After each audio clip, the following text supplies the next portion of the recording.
дар баробари сокинони дигар шаҳру ноҳияҳои мамлакат кормандони корхонаи воҳиди давлатии ширкати алюминии тоҷик бахшида ба ҷашни 27-солагии рӯзи истиқлолияти давлатии ҷумҳурии Тоҷикистон ҳашари дастаҷамъона ташкил намуда дохил ва гирду атрофи корхонаро тоза карданд. мана имрӯз ҳамаи шумо шоҳид ҳастед ки дар корхонаи воҳиди давлатии ширкати алюминии тоҷик коллективи бисёр ҳазорнафараи ширкат ба ҳашари меҳнатӣ баромада саҳми худро дар баҳри ободонии ватан гузошта истоданд.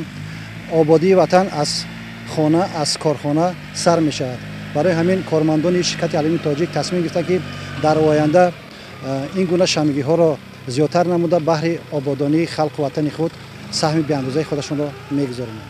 باید گفت که کارخانه واحدی دولتی شرکت الومینی تاجیک تالکو شرکتی عظیم‌ترین صنعتی تاجیکستان محسوب یافته جامعه مهنتی آن کوشش به خرج می‌دهند که نه تنها به نشان دهنده‌های استحصالی و مالیوی نایل گردند بلکه در رشد شکوفایی کشور بهبودی بخشیدند به بلند گشتن سطح زندگی کارمندان خود و اهالی محلی جایگیرشوی کارخانه و عموما شهروندان جمهوری تاجیکستان سهمگذار باشند.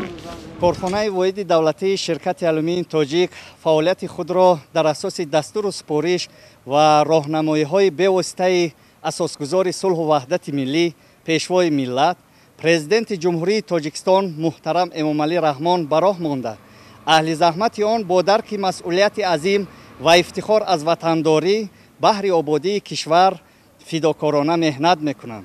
در کارخانه واحد دولتی شرکت الومینی تاجیک نقشه چاره‌بینی‌ها تهیه و حشرهای دسته‌جمعانه برگزار شده ایستادند که هدف آن در سطح مناسب تجلیل نمودن جشن استقلالیت دولتی جمهوری تاجیکستان می باشد. عین زمان در کارخانه روزهای شنبه هر هفته حشر دسته‌جمعانه اهل زحمت برگزار می شوند.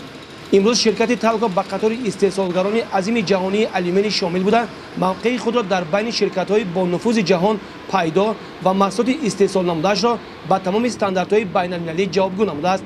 اثبات موفقیت‌های کارخانه صاحب جایزه‌های نمایان گردیدن شرکت در سال‌های اخیر میباشد.